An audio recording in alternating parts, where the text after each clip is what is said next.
Sales director. Sales director, Kodak. For Australia, it's New Zealand, yeah. Okay, and then the other thing, Rob, is you might want to lose the plastic rust. Sorry, they're my gifts for you guys. Cool. I'll bring that around. Bring it around. Yep. Well, folks, we already went live just before, but Wayne did his thing once again, so it's all cool. But welcome to the Print Files at PacPrint, streaming live from the PacPrint exhibition floor, where you get to see how we make the cake, as they say, how the sausage is made. Where you've seen some pre-production there at the start of this one, but Wayne, welcome back. Thanks, Grant. Great to be here again. And definitely, this is your second go for the day. Yeah, and you've brought someone new for us to chat to. Yeah, I'm with Rob Mollee, Sales Director at Kodak Australia. Rob, a pleasure to have you on the booth. Thank you very much. Good to be here. Yeah, and perhaps, Rob, we can start by saying Kodak has been a huge company, been through a lot. What's its message to the printing industry here at this PacPrint show? I think the message to the PacPrint show is that we are certainly here stronger and better than ever as far as the company is concerned, and also from the portfolio of products that we've still continued to develop, even during the slumps that have been around recently through COVID. We've still gone to a lot of investment in the background in developing new products that we think is still very, very relevant to the print industry. That enables the print industry to evolve with the changing times. We're actually empowering print, and as our slogan says, help you create print that pays. And that's what it's really about, is actually putting profit back into the print industry. Okay, that's good to hear. Rob, this morning Kodak was given a Print 21 hot pick for the Sonora Extra plate. I'm still dancing around over that one. Thank you very much, guys. It's very nice. Well, perhaps you could tell us, that plate is growing in importance to the Australian market, isn't it? Absolutely. It's a process-free plate. Absolutely. Yeah, look, since 2005, we've been on a pretty committed path on making sure that we bring that transition to go process-free, try and do what we can by eliminating chemistry, water out of the production environment. It's been a long haul, certainly the early years with the early development. It was a slow step by step, but I have to admit, in the last 3 to 5 years, we have just made quantum leaps into the marketplace. And the beauty is now is that, as it says on the brochure, is that it can be virtually used for any print application. And that's where we are. We're in newsprint, we're in heat set web, we're in commercial sheet fed, we're in UV packaging, we're in metal decorating. So the plate is extremely robust. There's really not an application where somebody can't use it. So the performance level is right up there from what you say. Brilliant. And what kind of numbers or what percentage of the market is using process-free now? Well, in a market perspective, I mean, all of the guys have got process-free technology of some sort. But for us personally, it's now accounting here in Australia and New Zealand, it accounts for around about 70% plus of our total plate volume going to market. So it is the majority. That's fantastic to hear. Absolutely. And do you foresee a day where it will be 100%? I have an ambition. I have a real ambition at the moment. Our whole team has an ambition, and we would like to get to that point. I'd like to think that by the end of 2023, that we will be 100% process-free, Sonora only. I don't want to be going through the pain and the cost of bringing in chemistry, of our customers having to remove that chemistry out of their production cycle. So it's one less evil that we can actually get, or one more evil that we can actually get out of the system. So my goal, and we seem to be working towards that at the moment, is that I honestly believe that by the end of next year, we will be very, very close to 100% process-free as far as our plates out there in the market. Well, that's great to hear. And it's manufacturers like Kodak that are driving the greening of the print industry and driving sustainability. Oh, yeah, we're very big on sustainable. Very big on sustainability. Obviously, the Sonora Extra is for the offset market, but Kodak, of course, is very big in the digital world, digital print world. Yes. You've had the Next press for a long time. And I understand that you're launching a new press, the Ascend digital packaging press. Can you tell us about that? Yeah, it's a very, very new product. It's only been launched a couple of weeks ago at the start of this month. So I'm still feeling my way around with regards to the capabilities of the press. But from a high level standpoint, it really is taking the EP print electrophotostatic, Yeah. the dry ink component, into that next level with regards to signage and packaging. So it's really designed. It's got a lot of the next press smarts and technology associated with laying down the colors. But the beauty is that will also incorporate a single pass foiling. So, where it's previously a two-step process, we've got it rolled into one. And it's really designed for the thick substrates, large sheet, and as I said, single pass with foiling as well. So I think that's got some real benefit in the market that we've got at the moment. Great to see, and presumably for the short run on-demand market, Absolutely, which is the big growing absolutely. market. The boutique packaging, the bespoke packaging, and of course signage, retail signage. It's got a lot of applications. Okay. And do you know when we'll be able to see it in Australia?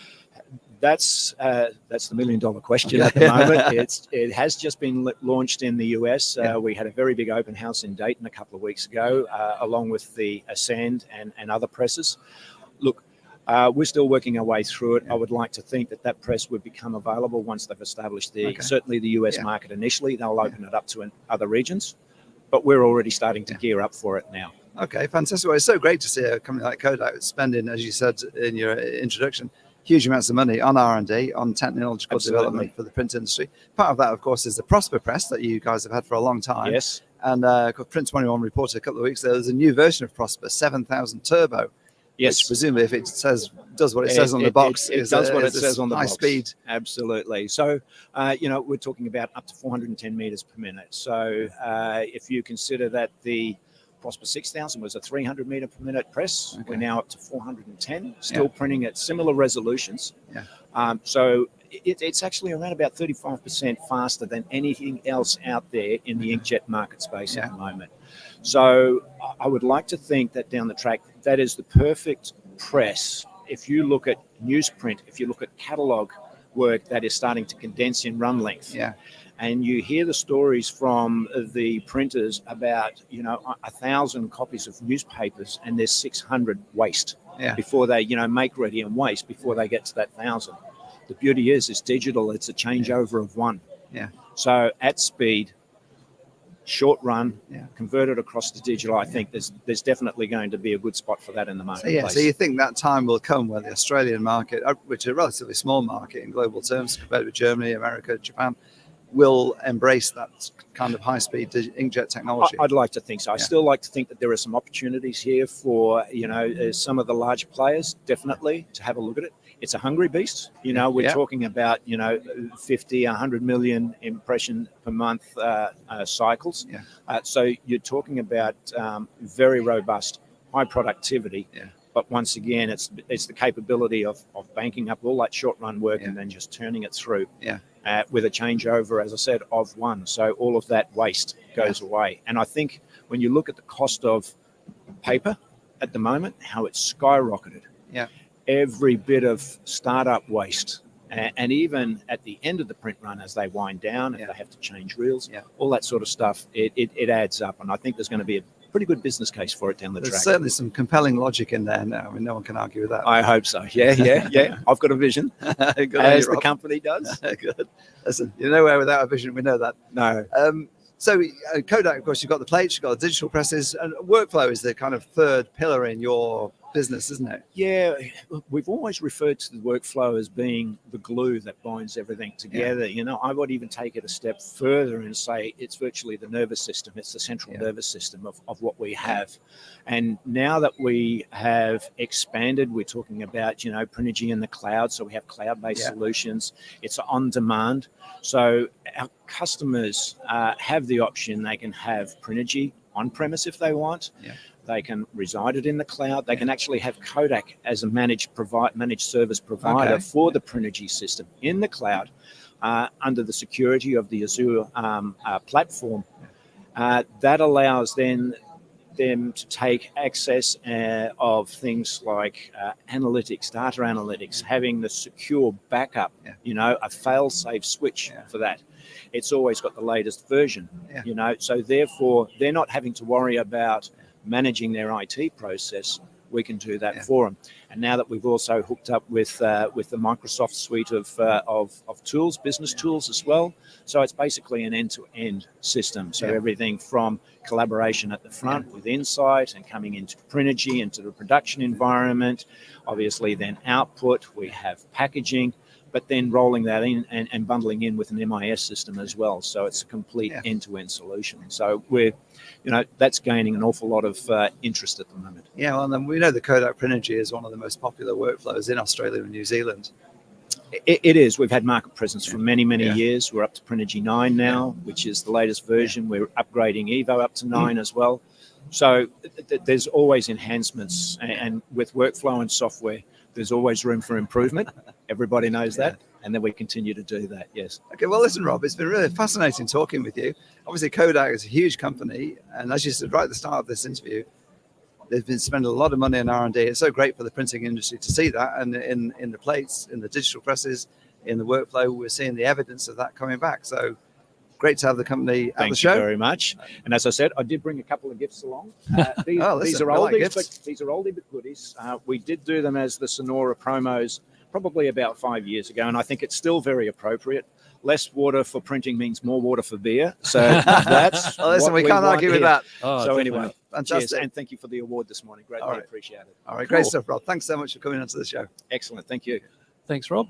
And thanks, Wayne. And thanks, everyone, for listening to this one. It's once again listening to the Print Files at PacPrint, streaming live from the PacPrint exhibition floor and sponsored by Ball and Doggett. We'll be back soon with another live interview, so stay tuned to this channel.